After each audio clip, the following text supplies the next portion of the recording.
Cheers everybody, it's Eric, I'm back. I'm going to do a tasting today. This will be the first one I've done. I'm going to do a blonde and a New England IPA. This will be coming up next, stay tuned. So, what you have before you, this is my version of a New England IPA. On this batch, it's 6 pounds of 2-row, 2 pounds of maris otter, and 2 pounds of flake dough. It's a real simple recipe. The key to these recipes are the hops and the yeast. That's the key to these. And you want something mild and light. Now, I did adjust the water profile on this batch, and that took it to another level. I think I've done 2 batches now where I've adjusted the water. And with my water, it's 4 grams of gypsum, 3 grams of calcium chloride, 3 grams of Epsom salt, and I add 2 milliliters of lactic acid. That's to the mash, to lower the mash pH. I got the mash pH down to 5.3. Let's see, at 175 degrees, no hops are added to this recipe until after your boil. After your mash and your boil, everything is done. I add at 175 degrees, ramping down, 3 ounces of Citra, 3 ounces of Mosaic, and 2 ounces of Willamette acid. There's another trick to this too. After I aerate, add my yeast the next day when I'm at full fermentation, when I'm at high krausen, on full fermentation, full-blown fermentation, it's going like crazy. 2 ounces of Citra, 2 ounces of Mosaic.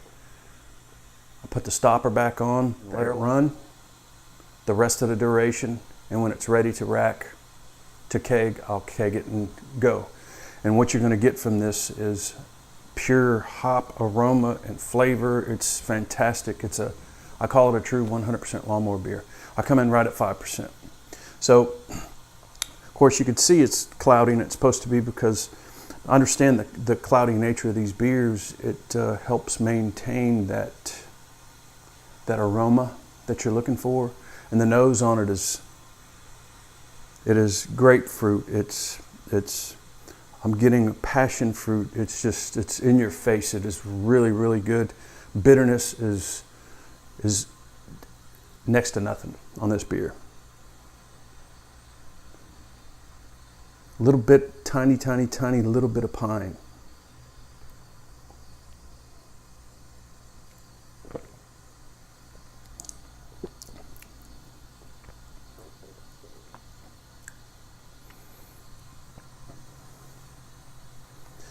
The taste and the smell are right there on top of each other, and it's unusual. And normally in typical beers, or the bitterness they take away that flavor that we look for.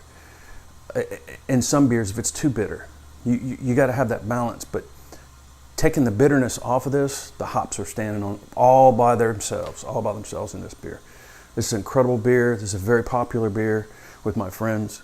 Every time we have a party or we go to a party, my friends ask me, did you bring your New England IPA? Every time. So it's super, super popular beer. The ladies like it, the men like it. I have not found anybody that does not like this beer. This is one of my favorite beers that I make. And I would go ahead and say this is my favorite beer that I make. So great summertime beer. But yeah, I'm gonna finish this beer, and then I'm gonna do my blonde next. I was enjoying the beer, and I realized that I did not go with the yeast strains that I used. That's the key to this beer. Why yeast 1318? Or I've been using lately the East Coast Ale WLP 008. That's White Labs. I really can't tell a difference between the two. It's if there is, it's slight enough my palate can't taste the difference.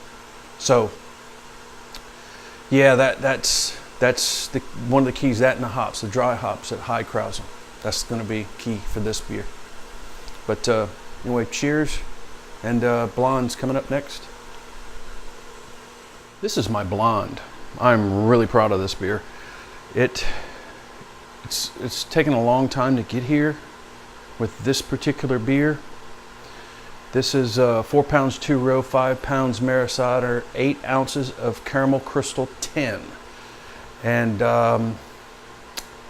the yeast is California Ale by White Labs, WLP001. What took this beer to the next level for me was when I started working on water chemistry. Everything mellowed out, everything blended, everything came together. And this beer is just so, it is so close to being a lager, it's not funny. Very, very, very good beer. I love this beer. And so far it has really, really high reviews from friends that brew and people that have tried it. Really, really high reviews. This beer has 1 ounce of Willamette at 45 minutes. That's it. That's it. No dry hops. None of it. Mashed at 152. That's pretty much the temperature I mash at. So when you smell this, I'm getting very, very little hop. Very, very slight piney, mild floral, and I have a little bit of malt that I'm tasting there. And I do add Warflock tablet at 45 minutes into the boil. So and it's nice and clear.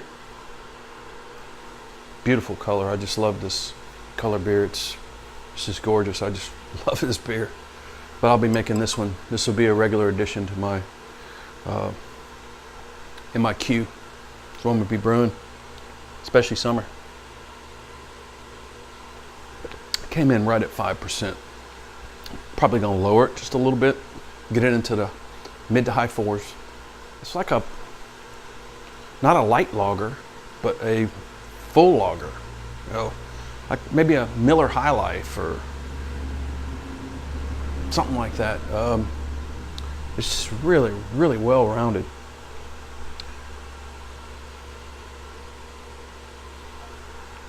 My efficiency on this one, see, I have a note in my brew log here. I had to add half a gallon of water to the boil. If I didn't, my target was going to be way high. This one, I was supposed to come in at 1.048, and about 35-40 minutes in, I was about to hit 1.05. I'd passed up my OG. So where my original gravity was going to fall. So I added half a gallon of water. I diluted it a little bit, kept on boiling off, and I hit my 1.048.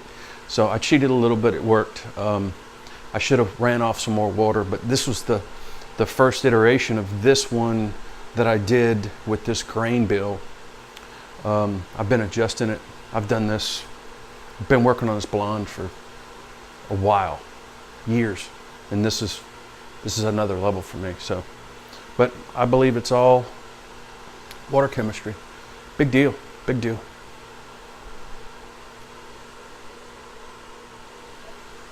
Really, really good beer, really good. Color, I can't be more happy with that color. So yeah, this is my first attempt at doing a tasting, and let me know what you think, and please subscribe, follow down below, give me a big thumbs up, all that good stuff. I want to give a shout out to Tony Yates. His videos really helped me out a lot with the water chemistry. I really appreciate that, Tony. Thank you so much, man. Very informative.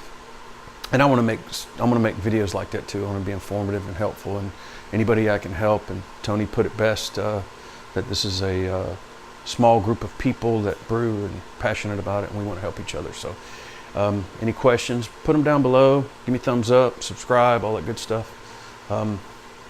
Thanks for watching, and cheers.